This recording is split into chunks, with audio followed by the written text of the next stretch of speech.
Dan would like me to talk about Resident Evil Village. Ribbons. How can a man be almost dead? Hello and welcome to another 5-hour review. Basic principle is that we pick a game, we endure it for 5 hours, and then vomit our thoughts into your hungry ears in order to answer the question, would we play that game on our own time? Is 5 hours an entirely arbitrary amount of time? Yes. Is 5 hours long enough to decide if you even like a game? I should hope so. Are the thoughts and opinions expressed in this video entirely my own?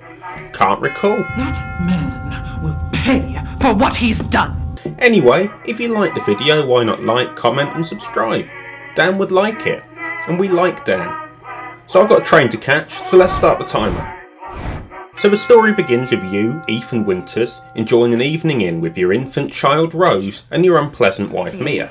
Now she takes umbrage to the idea that a cultist horror story might not be ideal bedtime reading for a baby. The horse grew angry and summoned the other monsters. What is with the creepy story? She's only 6 months old.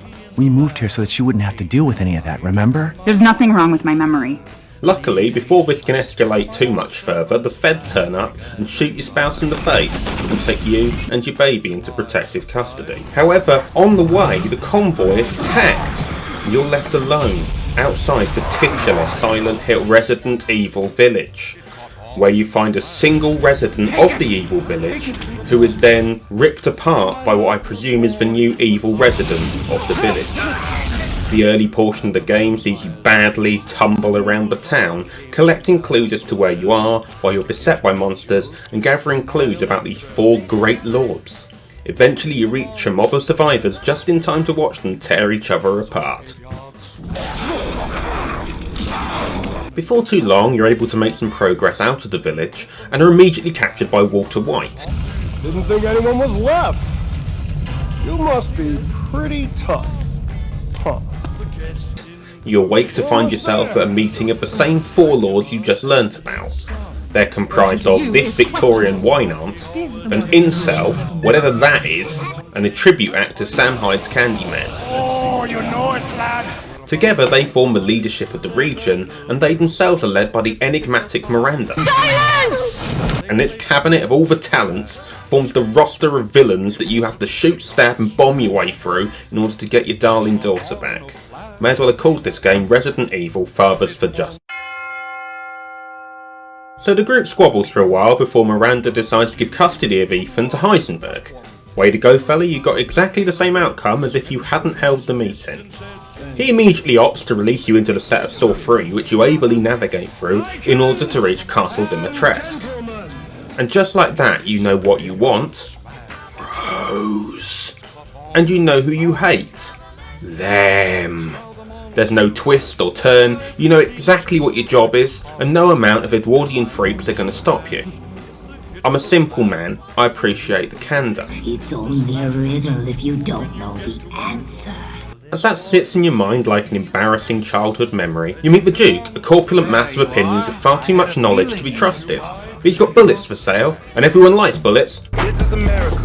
Once you navigate around the Duke, the castle comes into sight, and it's here that I spent much of my playthrough, enjoying the rich scenery of the castle, completing the bewildering number of puzzles.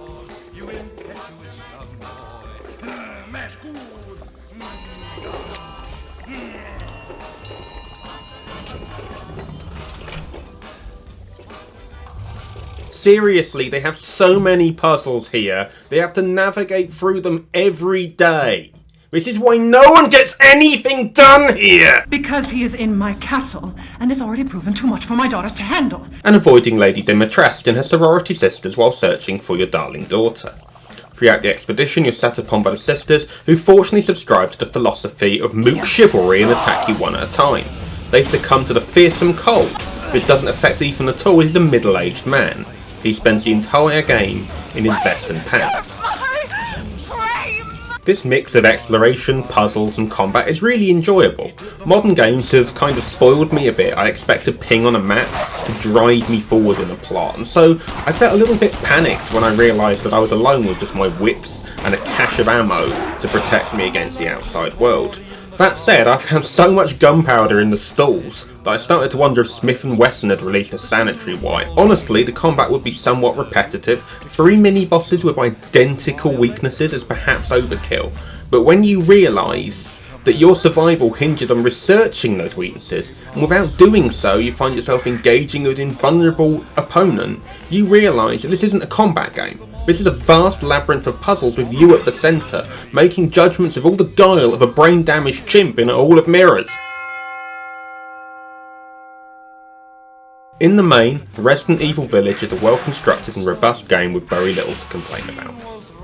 I've seen some people complain about the lack of complexity in the crafting menu, but honestly it adds to the single-minded approach of Ethan Winters. He hasn't got time to concoct a cordon bleu menu of ballistics. He's got a daughter to save and a pantheon of pseudo-deities to stomp in a short space of time. The game pushes you to act quickly, and that would rather be undermined by a deep crafting menu. However, the rapidity of the storyline is greatly undermined by the presence of this dementia-ridden hag. I encountered her numerous times in my initial playthrough. She'd babble incoherently before slowly closing the gate behind her, and for some reason Ethan never ever stops her while she locks him into a fresh hell. What is wrong with you, Ethan Winters? On a similar note, selecting keys from your inventory opens doors painfully slowly. I originally despised this until I was pursued by Lady D and found myself yelling at the screen, as if my rage would accelerate the game engine. Combat is reasonably straightforward, the controls are fairly intuitive, though I regularly douse myself in medicine, as that's where the reload button would be if I was playing a different game rather than doing a favour for Dan. So what did I think? All in all, Resident Evil Village is a beautiful, tonally consistent gaming experience. The plot is deep enough to warrant exploration, but not deep enough to bog you down. You love who you're meant to love, you hate who you're meant to hate. Seriously, they could have just given her jiggle physics just to take the edge off. Go cautiously take your daughter to bed. I loved every minute of this playthrough, except for maybe one. Jesus Christ! Please, just push her out the way! What shit is this? So much so that as I found myself walking into the basement of the Beneviento Manor, I felt confident that it would all be uphill from here. And that's why I'm giving Resident Evil Village a swatting your horrible wife out of 10.